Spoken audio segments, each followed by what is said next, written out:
response in a short period of time. Ms. Taylor.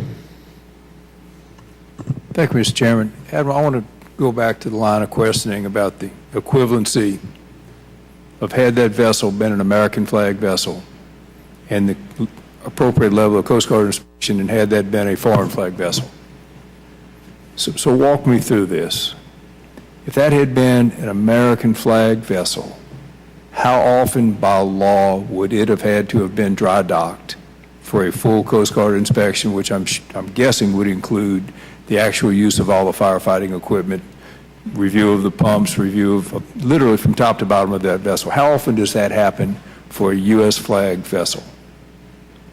We go out every year and for the firefighting, and then we do is also during the course of the year we lay out compartments so that during the different visits over the course of a year we crawl the entire inside of the and refresh my memory, how often does that vessel have to go into dry dock for a full hull inspection? You remember the exact time frame? You got it? I have to get back to you on the record for that, sir. It's my understanding it's every 2 years. Well, okay, so what I'm having typically it's twice in 5 years. Twice in 5 years. So what I'm having a little trouble with, going back to you saying it was an equivalent level of safety. When I read that the Deepwater Horizon had not had a dry dock inspection since 2006 and wasn't due to 2011, that sounds like a 5-year center rather than 2 on a 5-year center. Was I reading that correct? Yes, you are. Now, again, not being smart, but steel is steel, rust is rust, corrosion is corrosion. What I can't figure is that somehow that foreign flag vessel was less likely to suffer corrosion and structural failure on the span of 5 years than an American vessel is on 2 years.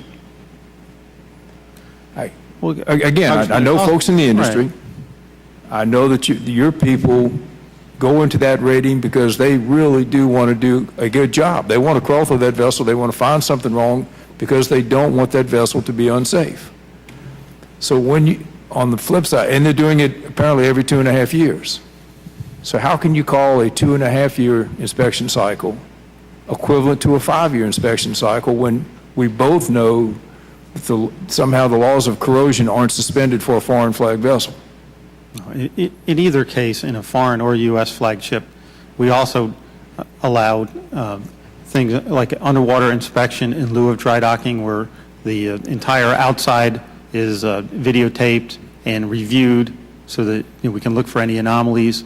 So in terms of a dry docking, there are things that are done to allow the dry docking period to be 5 years. You take the look at the 2.5-year mark, and those type of accommodations can be extended to both foreign or U.S. flag.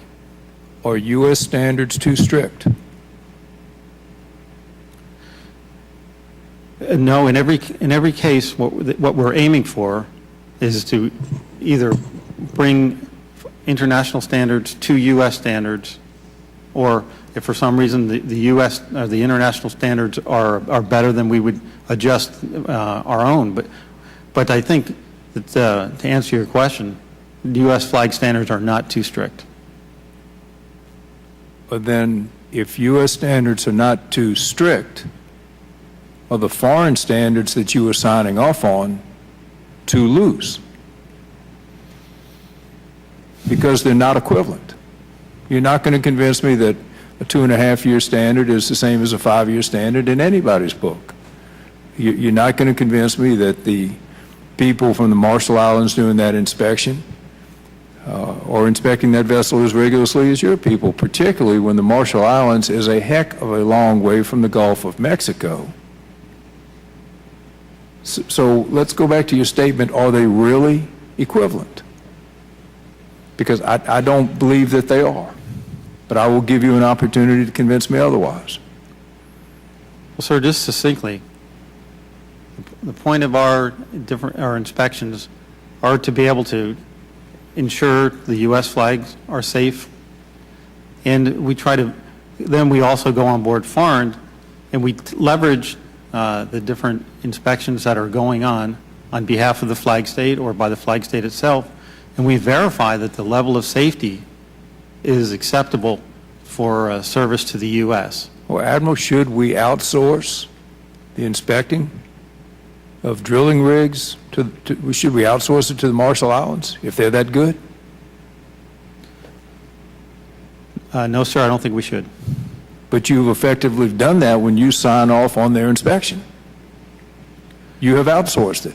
I would say we outsourced it if we didn't do a very rigorous verification and ensure that the level of safety that Marshall Islands has signed off to is being maintained on that vessel.